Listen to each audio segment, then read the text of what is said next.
From Chris 6 News, this is special coverage of the 2018 midterm primary election.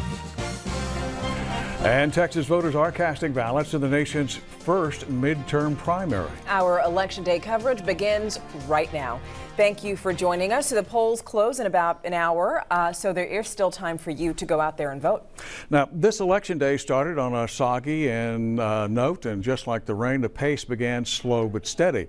Now, Jane Caffrey's braved the rain this afternoon to check the pulse at the polls, and she joins us live now from the polling location over at La Retama Central Library on Comanche Street. So, Jane, what's the story from the polls so far? Well, Lee, we don't have official numbers on voter turnout just yet, but based on what our crews have seen just driving around to some of these different polling locations, it has been a rather slow day at the polls. Of course, people still have about an hour to get out here and vote, and things have picked up a little bit after 5 as people are starting to get off of work. Now, Texas holds the first primary in the country, and there are some big races on the ballot. People are casting their votes for governor, attorney general, U.S. senator, and the District 27th congressional seat currently held by Congressman Blake Farenthold. Voters we've talked to haven't reported any problems, except that there have been some confusion for some voters. You'll recall some former polling locations were closed, leaving just 78 voting centers now. One voter and his elderly mother went to 4 locations before they found a place to cast their ballots. Just in and out with the wheelchair, and just multiple, stops, and just inconvenience. The politicians and who's running for office want the people to come out and vote, and they have to know where they're going to go to vote. However, you can vote at any of the 78 voting centers as long as you're in line by 7 p.m. You will be able to cast your ballot. Reporting live at La Retama Library, Jane Caffrey, Chris 6 News. All right, thank you, ma'am. Well, there are lots of names on the Republican and Democratic primary ballots today. Here's a look at some of the big races that we're going to be following for you tonight. In the race for U.S. Senator, incumbent Ted Cruz faces 5 challengers in the Republican primary. And on the Democratic side, there are 3 candidates in the race. We're also keeping an eye on the governor's race, where we have 3 Republicans, including the incumbent Greg Abbott, and 9 Democrats. Now, Lieutenant Governor Dan Patrick has 1 Republican challenger in his primary race. 2 Democrats are also in the running for a spot on the November ballot.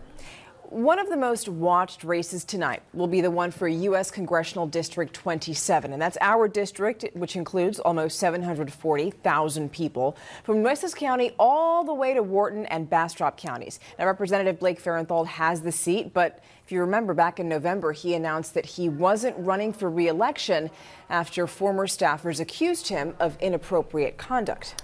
Now, a total of 10 candidates are running for that District 27 congressional seat. 6 of them are Republicans. They include Corpus Christi native Beck Brune. He's the former chairman of the Texas Water Development Board. Corpus Christi native Eddie Gassman, a contractor and owner of Fast Eddie's. Christopher Mapp, the owner of a boat and motor shop in Port O'Connor. Michael Cloud owns a media company out of Victoria. Businessman Jerry Hall says he's owned several companies throughout the years. John Grunwald is a retired IRS agent who lives in the Houston area now. Now, on the Democratic side, we have 4 candidates who you see there on your screen. They include Robstown native Raul Barrera, also known as Roy, who's a retired security guard at the federal courthouse. Then there's a former Bastrop County judge, Ronnie McDonald. And then there's Corpus Christi native Eric Olguin, who worked for New York Congresswoman Carolyn Maloney and New York City Comptroller Scott Stringer. And then there's Vanessa Edwards Foster, the co-founder and president of the National Transgender Advocacy Coalition. She's originally from Corpus Christi. And now we're going to bring in Chief Investigative Reporter Rick Sproul into this conversation. He's very familiar with all of these candidates. And we want to remind you about Rick's investigation back in January that turned up some pretty interesting things about all of these candidates. That's absolutely right, Lee. We reported this in January, the fact that several candidates don't actually live here and others moved in just before filing to run. Of course, it's not a legal problem. You don't have to live in a congressional district to run for a seat there, but a political expert says voters can and do take notice. What committees are you going to serve on? What interest or what legislative activity are you going to take up on behalf of the constituents if you don't have some grounding or some vested interest in the community itself that you're representing, in the district itself?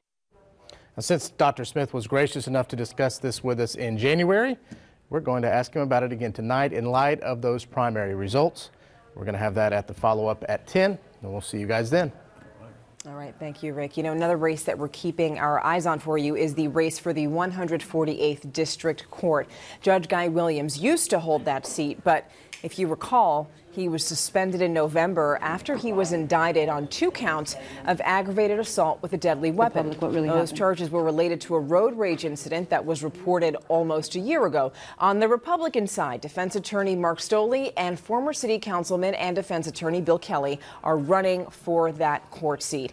In the Democratic primary, former district attorney and former city attorney Carlos Valdez is challenging attorney and Corpus Christi native Deborah Rios.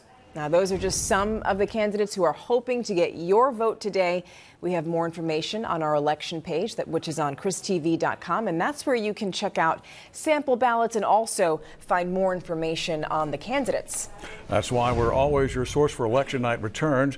You can download the Chris 6 News app to your smartphone free of charge, and then you'll get alerts all night long letting you know when the latest results are coming in.